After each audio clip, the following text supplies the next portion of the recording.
Wanci Allah ngalatih diri dina bulan Ramadan geus kaliwat.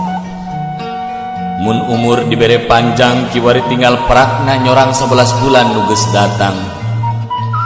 Sing sumanget jeung ulah epes meer. Inget pan aya Allah nu salawasna nang tayungan hirup urang. Dunya teu loba jiga batur tong hariwang jeung aral subaha. Mending lobakeun ibadah. Hirup di dunia mah kabeh ge moalilah. Keun jaga estu Allah bakal ngaganti ku kanikmatan nu taya bandinganana.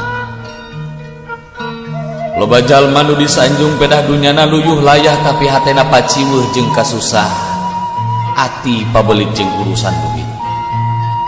Hirup loba digogoreng jeung dinya nyeri ku batur omat ulah dibales. Justru eta kasempetan keur nguji hate urang.